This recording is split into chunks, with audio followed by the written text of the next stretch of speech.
du Seigneur soit béni. Nous rendons grâce à Dieu pour les merveilles qu'il fait pour nous et la bonté qu'il manifestait pour nous afin d'être dans son salut. Alors nous allons parcourir des études pour pouvoir nous situer véritablement dans la voie du salut de notre Dieu. Vous savez, il y a plusieurs voies qui sont proposées dans le monde pour accéder à Dieu, pour avoir le salut du Seigneur et demeurer avec lui lorsque nous en finirons avec cette vie sur terre. Et ainsi, il nous est proposé, parmi les religions les plus grandes, nous avons donc le judaïsme, le christianisme, l'islam. Alors, nous savons que le christianisme est dérivé du judaïsme. Et dans le judaïsme, il avait été fait de grandes promesses au travers de la Torah et des prophéties. Alors, dans ces prophéties, nous voyons la grande promesse de Dieu qui concerne le Messie. Et ce Messie qui est venu, qui a œuvré, qui a manifesté ce qu'il fallait pour que le salut soit pourvu à ceux qui croiraient. C'est le christianisme qui finalement a poursuivi dans la voie du Messie pour nous apporter ce qu'on appelle l'évangile. Mais il va falloir que nous passions un peu de parcours et que nous nous situions dans l'élan de la manière dont nous pouvons parvenir à, disons, à découvrir l'Église vraie, l'Église qui prône le message authentique. Parce qu'aujourd'hui, nous avons sur le terrain beaucoup de propositions par rapport aux organisations et dénominations. Et il se trouve que quelquefois nous rencontrions des personnes, des églises, des organisations qui enseignent des principes assez erronés et qui ne peuvent pas apporter quelqu'un à croire véritablement à ce que le Seigneur voudrait que nous croyions pour être sauvés. Il est donc nécessaire que nous voyions quelque chose. Et cette chose-là, qui sera d'abord la dispensation. Donc, au travers des dispensations, nous sommes situés dans le temps et nous avons la possibilité de voir et de comprendre le message qui est apporté. Alors, quand nous parcourons la Bible, nous voyons que Dieu a travaillé pour le salut des hommes au travers des messages qu'il a apportés à la population qu'il voudrait sauver par un homme. Et donc, c'est temps où le Seigneur a accordé ses révélations pour le salut des âmes. Il y en a, je crois, 7. Et ces 7 moments que nous allons voir comme les dispensations, le Seigneur a pourvu un message. Dieu a suscité aussi par là une personne que j'appellerais l'autorité déléguée, celui par qui il va apporter la révélation. Ainsi, nous allons voir qu'il y a dans tout le long de la Bible 7 dispensations. Il y a la première qui est l'innocence et qui est particulièrement le moment où le Seigneur a créé l'homme, donc Adam et Ève. On aborde la dispensation qu'on appelle la dispensation de la conscience ou de la responsabilité morale. Et là encore, celui qui est comme le leader ou comme l'autorité déléguée, c'est encore Adam. Nous allons partir jusqu'à ce que toute la population de la terre soit en train d'enfreindre à la parole de Dieu et qu'il y ait un certain Noé et sa famille qui adorent, qui servent, qui louent le Seigneur. Donc le Seigneur va lui demander de construire l'arche parce que d'un moment à l'autre, il va faire tomber des eaux, de la pluie. Et ainsi, Dieu, la Bible nous dit qu'il appela Adam lorsqu'il avait 500 ans. Et lorsqu'il a eu 600 ans, les pluies sont tombées. Alors, à partir du déluge, nous voyons la troisième dispensation, qui qui va être la dispensation du gouvernement humain. Et là, nous sommes déjà dans le livre de Genèse, chapitre 8, à partir du verset 15 jusqu'au chapitre 11, verset 32. Après cette période, le Seigneur va susciter un de ses serviteurs à la personne d'Abraham. Et là, le Seigneur va nous donner la dispensation de la promesse. Cette dispensation va permettre de savoir que le Seigneur voudrait que l'homme se circoncise et qu'il y ait des sacrifices comme cela aussi avait été abordé par la dispensation du gouvernement humain où déjà Noé faisait des sacrifices à l'Éternel. Après la dispensation de la promesse où l'autorité déléguée était Abraham, nous parvenons maintenant à la dispensation de la loi. Comme vous savez, le Seigneur va permettre au peuple d'Israël de quitter l'Égypte pour partir sur la terre promise. Mais avant de s'y rendre, il va permettre qu'après la mer Rouge, sur la montagne de Sinaï, son serviteur Moïse s'y rende pour recevoir la loi. La loi qui va concerner les lois cérémoniales, les lois civiques et les lois morales. Tous ces trois groupes de lois forment la loi. Et ainsi, nous allons parcourir cette période durant un temps d'environ 1500 ans. Disons jusqu'à la croix. Donc Moïse avait été choisi par Dieu pour être celui par qui il va apporter le message du salut, le message à observer, à croire, pour être accepté par lui comme une âme qui est sauvée, comme un saint. Et cette période encore va prendre fin, mais déjà avant que ce temps ne prenne fin, Dieu va commencer par préparer la prochaine dispensation.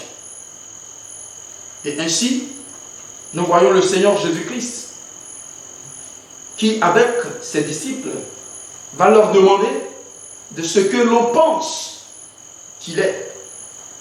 Alors les uns ont répondu d'une manière, d'autres d'une autre manière.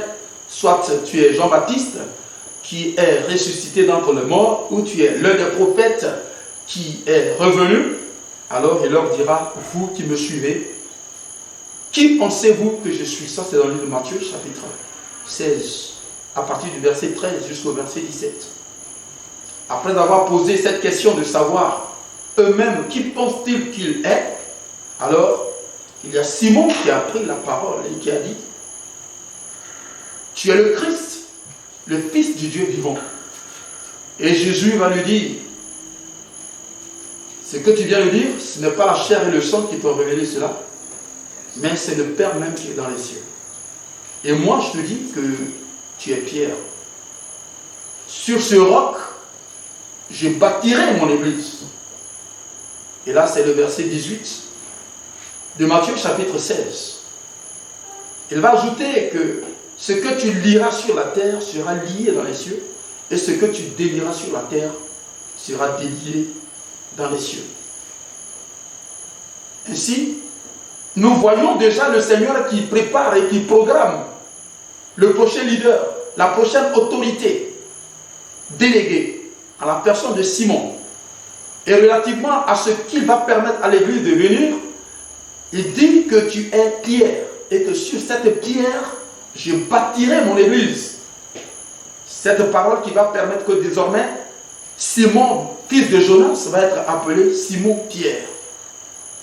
Il y a d'autres écritures qui nous exposent comment le Seigneur choisit cet homme comme le leader de l'église, par exemple le livre de Jean, au chapitre 21, à partir du verset 15 jusqu'au verset 17. M'aimes-tu, Simon? Oui, je t'aime, paie mes brebis. M'aimes-tu, Simon? Oui, Seigneur, tu sais que je t'aime, paie mes agneaux. M'aimes-tu, Simon? Plus que ne m'aime ceci. Alors Simon va lui dire, Seigneur, tu sais toutes choses. Tu sais que je t'aime. Et il va lui dire, paie mes brebis. Alors de même que le Seigneur ne descendra pas sur la terre pour apporter ses règles et ses lois, et qu'il a suscité un homme à la personne de Moïse pour promulguer la loi sociale, la loi civique et la loi morale.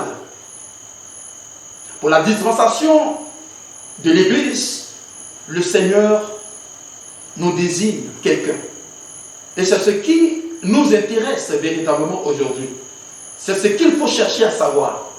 Parce qu'aujourd'hui, nous ne sommes pas en ce moment-là où il faut chercher à être sous la loi de Moïse pour être sauvé, ou bien simplement sous la promesse avec Abraham pour le salut, ou bien avec Noé pour monter dans l'arche pour le salut. Mais nous sommes dans la période où il faut intégrer l'Église. Il y a tellement de l'Église aujourd'hui.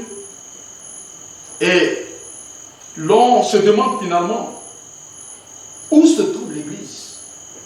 Les uns diront qu'ils sont de cette Église qui est la première.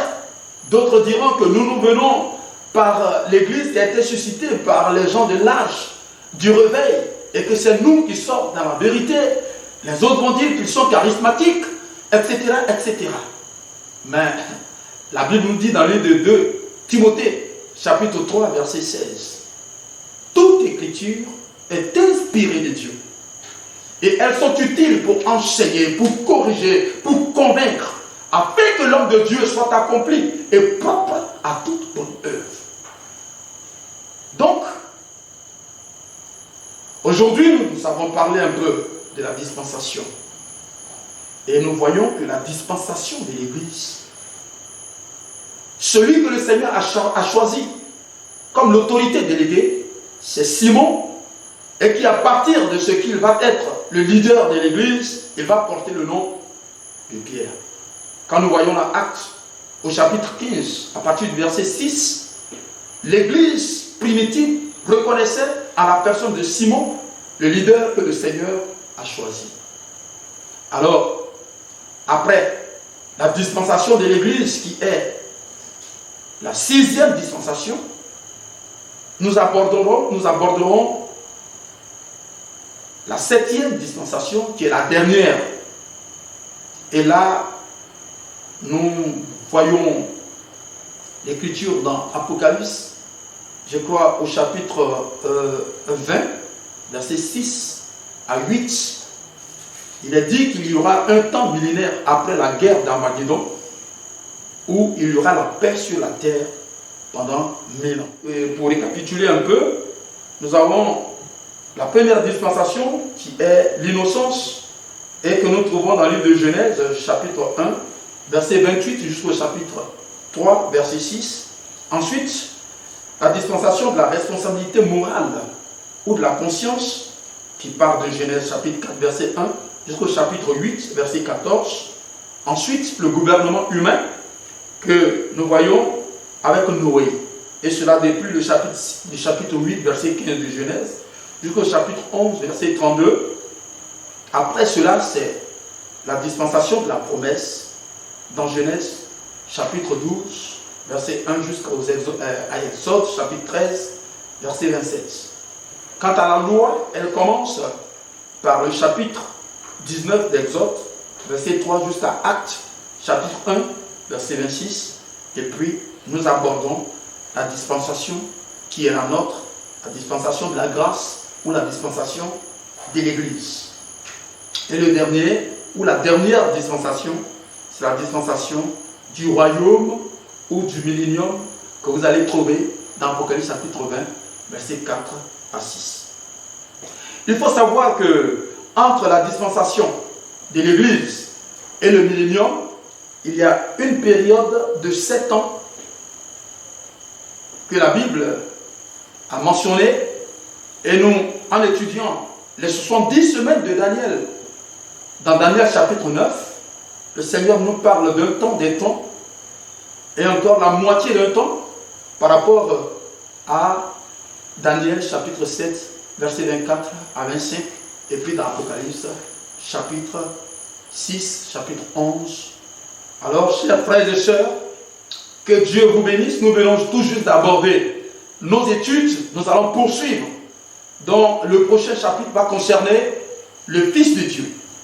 Alors, comment le Fils de Dieu? C'est par rapport au Fils de Dieu que nous intégrons la 5e, sinon la 6e dispensation, qui est la dispensation qui nous concerne et par laquelle nous avons les oracles de Dieu qui nous conduisent au salut. Que Dieu vous bénisse, que la grâce du Seigneur abonde avec vous et que sa puissante main soit sur vous pour vous ouvrir l'intelligence afin de comprendre la parole de Dieu. Amen.